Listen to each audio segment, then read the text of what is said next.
So now, if you like move a bit higher and wider, how do you see the overall developers community? What are your observations? How people switch between languages? What are the trends? How often they switch languages? Like, is it something that people stay with for a long time, or like this? How do you see the whole thing with people using many different languages at the same time? Is it a big thing or is it just a small niche? I don't know much about developers on the whole because I'm more about Ruby developers. Sure. Yeah, and well, as for Ruby developers, I meet people all the time who use both Ruby and, well, apparently JavaScript, of course. Yeah. The elephant in the room. I wouldn't say that I only meet people who hate JavaScript, for instance. No, it's different. It's different. And it's good. And so I would say also I meet people who use so not only JavaScript apart from Ruby, but also Python. I even meet people who use both Java and Ruby, but that's probably normally they are managers. Okay. Okay.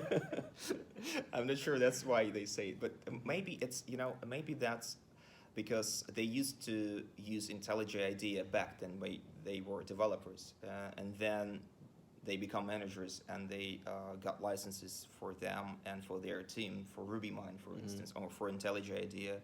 Well, the Ultimate version also has the Ruby plugin. You can, of course, code in Ruby in IntelliJ IDEA as well. And maybe because of their thinking, they get these licenses and they go to the conferences together with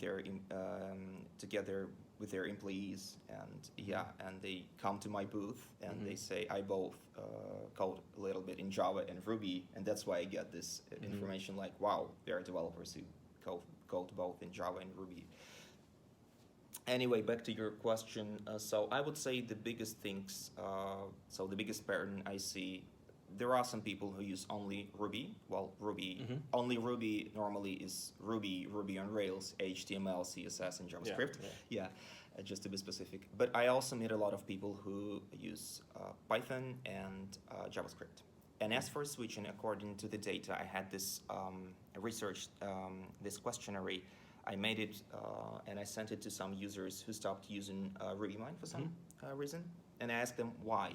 Why did you stop use RubyMine? What went wrong? Because I wanted to win the back, or at least to get the information. Was it about the features, the lack of features? Was it about the lack of performance? What was about it? What went wrong? And 50% of them told, unfortunately, that they stopped using RubyMine because they switched to a different language. Okay. But that, I wouldn't call this a huge trend, but there is a part of developers who do switch from Ruby according to our data. So we're talking about 50% of the people who responded to your survey who stopped paying for Ruby. Exactly, yeah. Okay. Yeah. It's a small audience. Yeah. Just to be exact, it's a small audience. I just want to keep the impression that there's nothing wrong. Ruby's fine. Everything is amazing. No, there are some trends, and we're no longer competing with Python, for example. Like in the whole, Python is bigger now.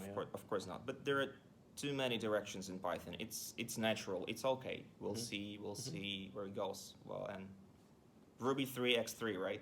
Yeah. We'll see that soon, and we'll see where it goes. RubyMine is also waiting for that. By the way, the gradual typing, we're really up for that, all ears in that direction. Anyways, so there are some trends that we see that people move from Ruby to Python and JavaScript, yes, and some of them